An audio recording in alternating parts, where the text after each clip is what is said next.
Welcome to Cybercast, decoding today's cybersecurity issues. I'm your host, Kate Macri. The cybercrime landscape has become increasingly fragmented as cybercriminals develop an entire economic system based on division of labor and products and services for hire. Dr. Jim Jones, who leads the Criminal Investigations and Network Analysis Center of Excellence for DHS, calls this phenomenon cybercrime as a service. Dr. Jones and his team at CINA are working hard to catch these cybercriminals.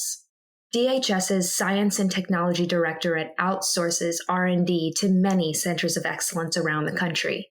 CINA's work directly contributes to the mission of Immigration and Customs Enforcement's Homeland Security Investigations Office.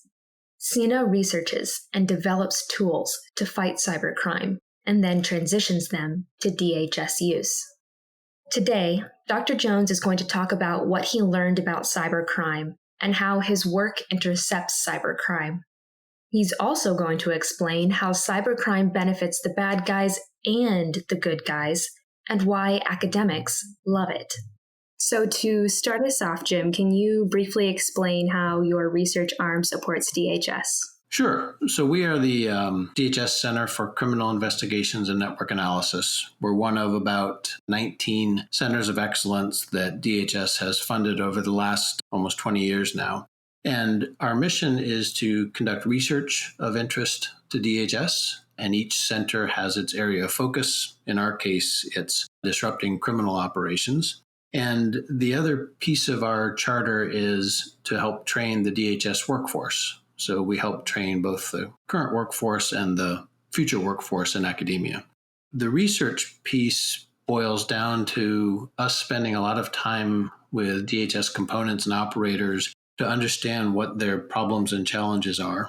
We have a science committee that helps us assess the current and emerging state of science and technology that may apply to those problems. And then we as the center match up those problems with that science and technology and research teams that are in a position to conduct the work. So when the research teams conduct their work over a year or more, eventually that work gets ready for DHS operations. And our ultimate goal is to transition that research product into something that DHS can use in order to do their mission better. So what types of projects have you worked on for the Cybercrime Center specifically? And can you talk about the way that they've impacted the Cybercrime Center's mission? We have, I think, 14 active research projects right now in our portfolio. Not all of those are cyber, but a chunk of them are, and I have maybe 6 good kind of clear cyber projects to mention. And these aren't all necessarily directly for the Cybercrime Center, but they fall in the area of cybersecurity or cybercrime. The first area is in the dark web, so the part of the internet that requires special tools to access, and importantly, from a criminal perspective, protects the identity of the sender, of the person at the other end of the computer line. So we have a team at Michigan State led by Tom Holt, and what they've done is they studied open and dark web marketplaces. In particular, they started with cybercrime as a service, but they also looked at marketplaces for drugs and personal information brokers, for example. And what they tried to do was understand the organizational structure of these marketplaces, basically who's talking to whom and who's buying and selling from whom. And they also looked at the economic variation within and between markets. So, for example, they would look at the price of a particular good going up or down over time and try to understand why. And they would look at the price of the same good across different markets or different stores and try to understand why those differences existed. That project was primarily to gain an understanding of what these marketplaces look like. We have a second project in that space that's led by Marie Willette out of Georgia State University, and they're looking particularly at the marketplace for stolen identity goods, so things like driver's licenses and passports. And they're studying those over time to see how they're structured, but also how actors emerge in those markets. how does someone get into that line of business and how do they grow into a major player with the ultimate goal of developing disruption strategies? So how do I disrupt a particular marketplace, or how do I disrupt a particular actor as they're growing in influence in those markets? We also have a couple of projects in the cryptocurrency realm. So one of those is led by Fotini Baldimsti at George Mason University. And what Fotini and her team are looking at is, given a bunch of digital currency transactions, which are anonymous to greater or lesser degrees, can I tell which of those transactions, essentially which digital wallets or which digital identities, are engaged in criminal activity? So that team has taken historical information, for example, from prosecutions and seizures of specific digital currency wallets and IDs, that they can now say, we know these people were committing crimes. What are the patterns and features of those transactions that we could then apply to other transactions and say, these other transactions also look suspicious? You said something really interesting about that earlier, about cybercrime as a service. Can you describe what exactly that is? Sure. So a couple of things have happened in the last several years. One is that the cyber criminal ecosystem has fragmented vertically. And what I mean by that is somebody will develop an exploit and a totally different group will distribute that exploit. Another different group will exploit the systems and steal the data. And then somebody else will monetize the stolen data, credit card information, for example. So cybercrime as a service is the idea that somebody who has built a botnet, a collection of compromised computers, will sell that to the highest bidder or to anyone who wants to use it. So as a service, they're offering the use of their botnet for a limited amount of time to, say, distribute a phishing message or to attack a large number of systems for a distributed denial of service attack. And so that's the idea that entities, criminal entities, are building infrastructure that they then provide for a fee to others who want to use that infrastructure to commit crimes. So this is like a whole underground industry devoted to this, basically. How do you jump in and intercept these types of transactions? Yeah, that's a great question. So the essence of it is we work backwards. So somehow we break up one of these networks, one of these operations. Sometimes we're just on the tail end of it. It was successful and all we have is the mess that remains after it's happened. But we do postmortems on these events. And we look back to say, what was the infrastructure that they used? How did they get there? What flows happened that if we'd known to look, we could have seen them. So the communications flows and financial flows and others. And so we work backwards. And from there, we start to develop indicators. And those indicators are used to now watch this activity. And when we see all the signs of an impending event, we now know from our past knowledge that one of these events is coming. That's kind of a double-edged sword. It means that as long as the criminals don't adapt too aggressively, we're pretty well positioned to tell what they're about to do, and we can intercept that or intercede. And intercede often means contacting a provider and saying, hey, you're a legitimate provider, but you have some cyber criminals that have stolen someone's credit card, and they're running a server in your data center that's being used for a crime or about to be used for a crime. Please turn it off. And the providers generally are very responsive. They're not in the business of conducting crime. They're in the business of providing servers and moving bits. So it allows us to recognize the indicators and possibly intercede before a crime actually happens. So what kind of tools do you develop to jump in and make that intercession, or when you're doing the postmortems, running through indicators and then using those indicators to kind of pinpoint where you see the next crime taking place? Do you use predictive analytics or artificial intelligence? We do. So machine learning in particular is very well suited to these types of problems. Machine learning in general requires that we have some known ground truth. And so over time, as we collect these real examples of cases, we can label events as malicious or not, for example, or criminal or not.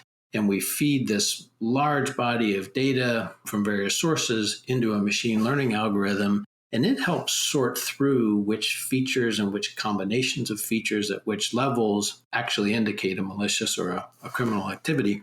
And then we can apply that model to data for which we don't know the ground truth. And out of that comes the indication that this particular collection of activity looks criminal, for example. And then we can apply a closer look, collect additional data.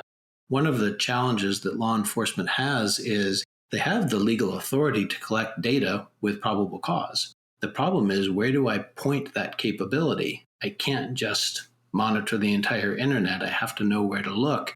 And these tools help us say, here's a series of transactions or a couple of computers or network communication that looks suspicious. We can look closer at this if we have enough reason to.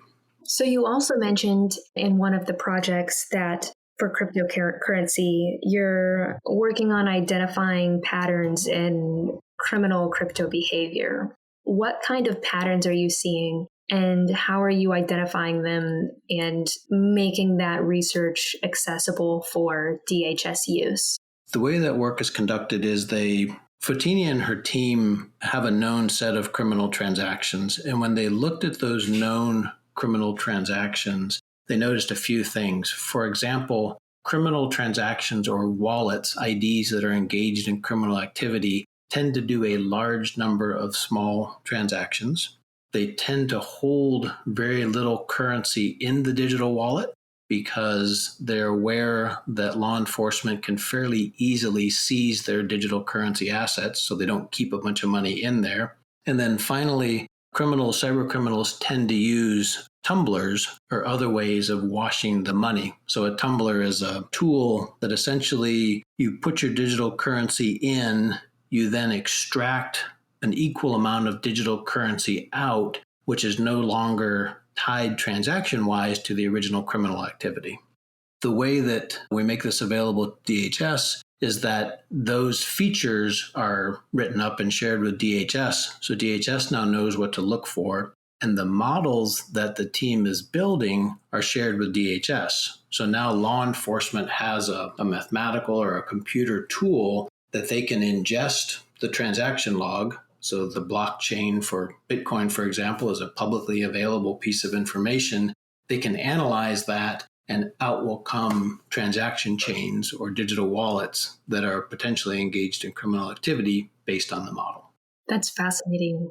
So are these 3 projects that you mentioned, are they currently in transition for DHS, or are these projects that you're working on right now and aren't ready yet for transition? Yeah, a little bit of both. So these 3 kind of span the spectrum. The work from MSU is essentially complete and has been delivered to DHS as a knowledge product. So here's how the dark web marketplaces are operating and things to look for. The work out of Georgia State is ongoing, but we talk regularly with our DHS sponsors about what that team is finding, the things that are of particular interest to DHS. So the team will bring basically interim results to DHS and say, is any of this interesting or useful? And DHS helps us understand, yeah, that's interesting, useful. No, we can't do anything with this. And so they can kind of shift their effort to the most likely fruitful efforts there. And then Fotini and her team at George Mason are fairly early in the project, so nothing's been delivered yet, but DHS is obviously aware of what that work is and what the goal is. So for projects that have already transitioned, what kind of impact are you seeing them having on the DHS Cybercrime Center? As a center, we're fairly young, Kate, so we haven't transitioned projects fully over to DHS except for a handful of knowledge products. So in the case of those knowledge products like Tom Holt's work and a couple of others, it's knowledge that goes into DHS that their analysts now have access to when they're studying a new problem. For the other work that's in the process of being transitioned or soon to be transitioned, what we expect to happen is that on the one hand, we will help the DHS investigators get to fruitful leads quicker. So they have a big data problem, and some of these tools are meant to tease out the pieces that a human needs to look at without the human having to toil through all the large amount of data. And then other tools are meant to help the investigators understand what they're seeing. So here you have a large body of data. You've teased out some potential connections, but the tool will help them make the connections between disparate points, essentially to connect the dots that then the human goes and continues the investigation. Do you see potential for cybercrime in the e-commerce space when it comes to online payments? Is that something that you guys are looking at? Absolutely. So it falls in the form of stolen credentials, which is reflected in a couple of ongoing projects. So, in the e-payment space, if someone steals your credentials, they essentially have access to your financial resources, digital or otherwise. We see that ongoing now. We also see the potential for the cybercriminals to intercept the transaction. So essentially a phishing attack where they set themselves up as a false storefront and collect money and, of course, don't deliver the goods. So what are some topics that you guys are interested in pursuing in the future? Cybercrime problems that you're anticipating DHS needing to address, or gaps in knowledge that you've noticed and you're working to address at DHS? Yeah, that's a great question. So one of the biggest persistent problems that law enforcement has generally, and certainly the DHS on the cyber side has, is what we would call the volume problem. So it's just an incredible amount of raw data that a human couldn't go through even if they wanted to. So we focus a lot of our efforts on how do we build machines, computer algorithms, that can help go through that data and make useful associations. Machines are really good at making associations, but making ones that are actually useful to a criminal investigator is a harder problem. And so we spend a lot of time working on that. Related to that is the idea of just discovering these criminal networks and how they're operating. So they spend their time below the radar. And what we want to do is learn what are some of the indicators or the signs that bubble up just enough to be visible, so that if we knew what to look for and where to look, we could tease out the structure and the operation of these criminal networks. Ultimately, by understanding the organization and the flows in the networks, we can then speculate on how do we disrupt and eventually dismantle these networks. And that's what we're really trying to help DHS do. They also have a big challenge in terms of analytical tools and visualization tools. For example, we call this the complexity problem. So the machine can spit out this big page or pages of raw data that the machine thinks is useful, but to a human it's not. And so how do you represent that in a way that a human investigator, someone trained in investigating crime, can look at and say, oh, it's that red line or that blue dot there that matters because of the way we've presented it. The data was always there. It just has to be put in a form that an investigator can understand. What are some ways that you guys are exploring to make data as useful as possible in a way that's understandable as possible for investigators with cybercrime? Yeah, visualization is a really big piece of it. So imagine a criminal network that has, say, millions of financial transactions. As a spreadsheet, that's not terribly useful, even if you sort it. So what we would do is we would turn that into a network graph. So a picture with nodes and edges and links connecting those. And then, for example, color code or use the size of the links and the size of the nodes to tell the investigators which ones are important or which ones, for example, are potentially criminal. If you add to that the idea of the investigator having some nice interface tools that allow them to say, for example, just show me the financial fraud that you think is here. Just show me the illicit goods fraud. Just show me the human trafficking activity. That the investigator, given the data, given a representation of it visually, can play with it. So they can apply their intuition as they explore the data without having to be programmers or data analytics experts. I want to take a step back and ask you about what the cybercrime landscape looks like right now from your perspective and where you see future law enforcement needs in this area. Sure. So the cybercrime landscape is, and we talked about this a little bit, it's vertically fragmented in that the cybercriminals are specializing in different pieces of this, and that's because they require different expertise. They have different costs and different risks associated with them. So, for example, it might be true that one entity is building and operating a botnet, not because that entity is going to do anything criminal past what they've already done to build the botnet, but because that botnet has value to other criminals. And so they lease out their botnet or sell the botnet for time. That's one thing. We're also seeing a lot of shifting in terms of the players. So the primary botnet operator one week might be somebody different a couple of weeks later. It moves in and out of different countries and jurisdictions. Sometimes it drifts towards a nation state. Other times it drifts towards purely criminal organizations. So it's the target space in terms of the people that are committing the crimes actually moves around quite a bit. And the criminal organizations as entities will move in and out of cybercrime as it makes sense for their operation. So if one line of business becomes less profitable, they may move into another. And so we see people move in and out of cybercrime as it suits their business model. We're also seeing the cybercriminals become more technically savvy in two ways. One is for their own operations. So they are using all the tools available and all the technology available that help them conduct their crimes and limit their exposure. They're also becoming smarter about what law enforcement can and can't do. They know what law enforcement can and can't do legally, but they don't necessarily know what law enforcement can and can't do technically. And they're becoming more aware of what those capabilities are. Encryption is a great, nice, simple example. The criminals know that law enforcement essentially can't break well-built encryption. And so they encrypt everything. And essentially that means when we law enforcement intercept or acquire a device, if it's encrypted well, law enforcement can't get to the data that's behind it.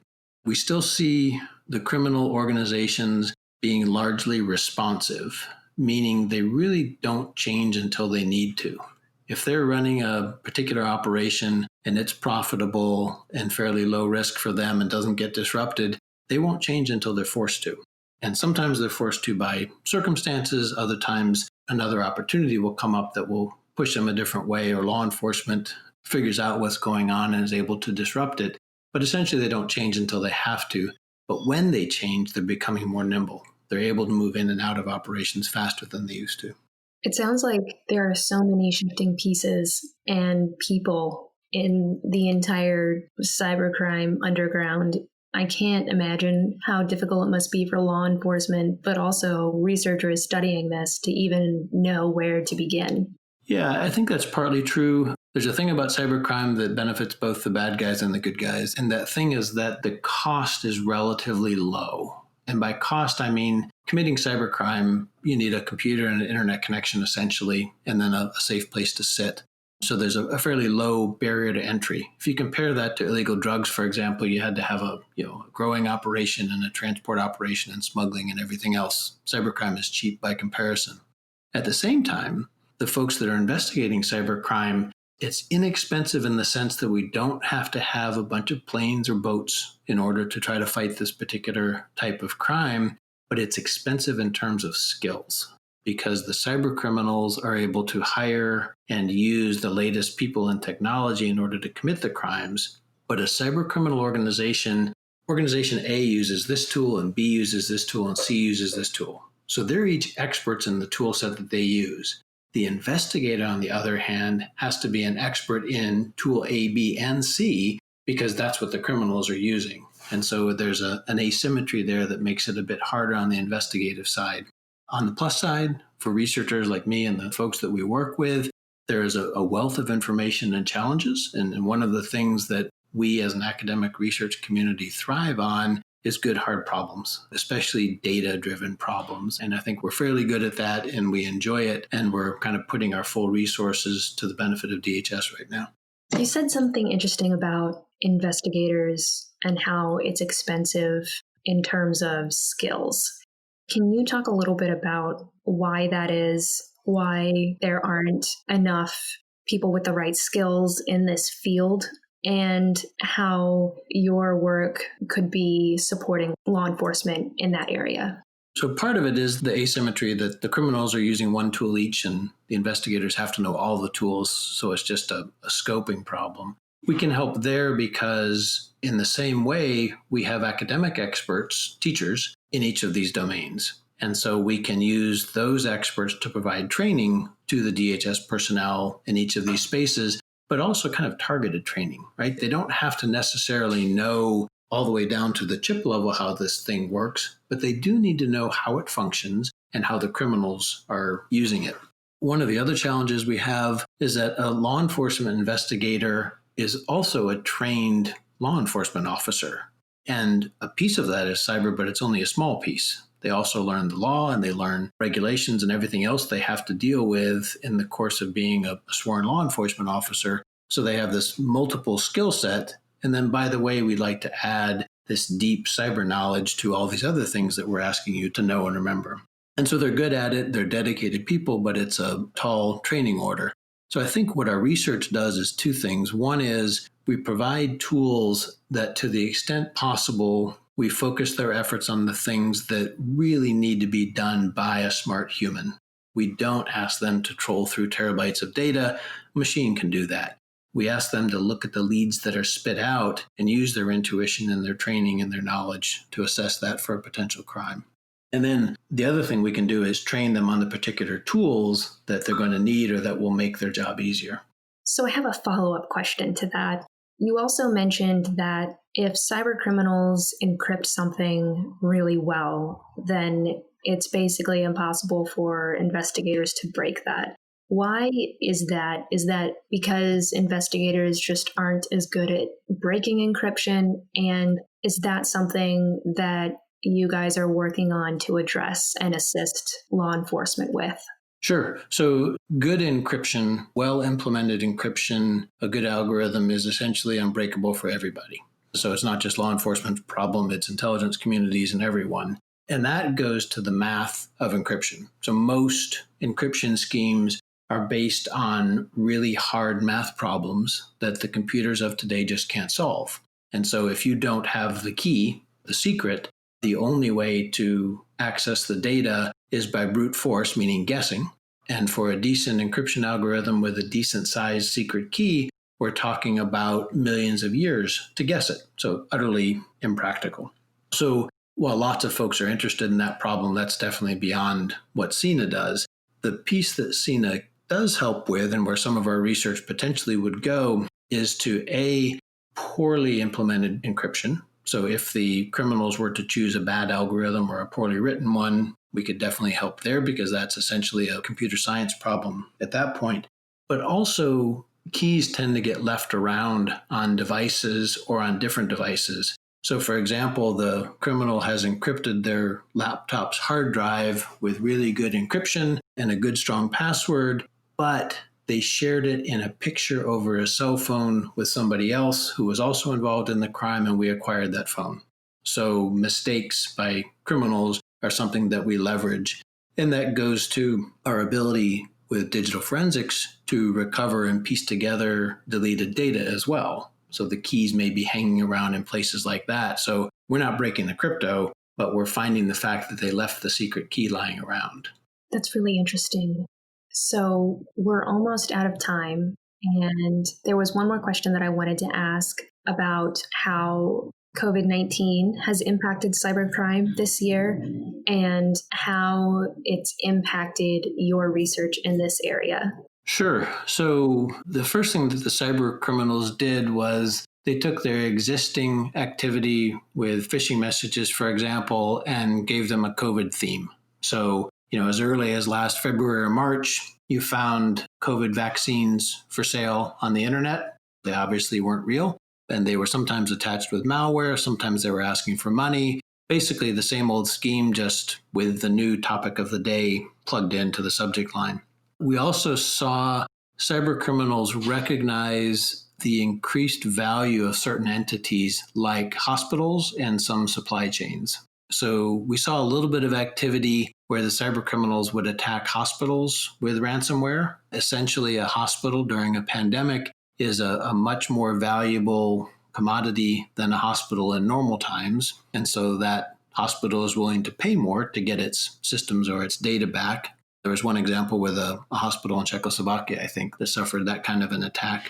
We kind of expected the cyber criminals to go after supply chains more. They didn't so much, but that may still be something to come. And then the last kind of real quick pivot that we saw was the cybercriminals started attacking organizations directly because when everybody went to work from home, the enterprises had to open up access for all these people working from home. And sometimes that access wasn't done particularly well or securely, and the cybercriminals knew this, so they just started banging away at companies and government agencies trying to get in, knowing that more doors had been opened. And there were certainly some successful attacks that way. They also started to attack more aggressively home users on the presumption that that home user is somebody working from home and has access to a business. And so they more aggressively tried to break into the people working from home. If I own their computer, then I can use that to hop into the company that they're working at and get access. They don't really care about the home user so much. They care about the organizations, whether it's government or industry, and they were using the home users as a vector into that. So from CINA's perspective, one is that we're certainly continuing our efforts to understand how the criminal organizations operate and extending that to how can we know when they have done a pivot and a retool to enter a different area of cybercrime, for example, or new players in cybercrime, or possibly they're moving out of cybercrime for some reason. So that's the detection of criminal activity and the understanding of their organization. And then we've also recently started an additional focus on supply chains. So supply chains have been important through the entire pandemic.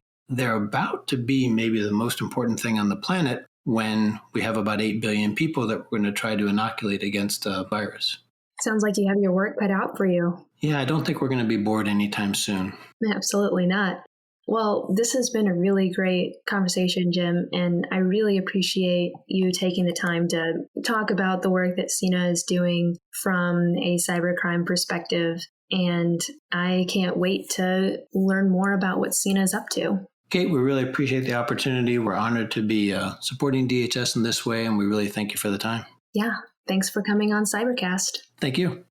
Dr. Jones' work at CINA is not only helping DHS catch the bad guys, but also helping prepare a new generation of cybersecurity professionals to brainstorm new solutions for cyber problems and anticipate future cybersecurity needs.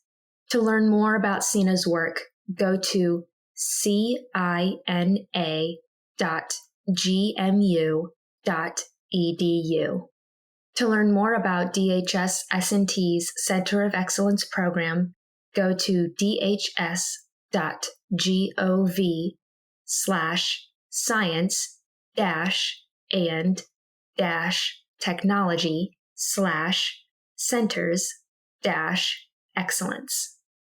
To hear more about what's happening in the constantly evolving world of federal cybersecurity, subscribe to Cybercast and stay up to date on the latest cyber trends and insight. I'm your host, Kate Macri. Thank you for listening. Cybercast is a production of Government CIO Media and Research. For more podcasts, head to governmentcio.com/podcasts. If you're interested in sponsoring a podcast, contact us at sponsor@governmentcio.com.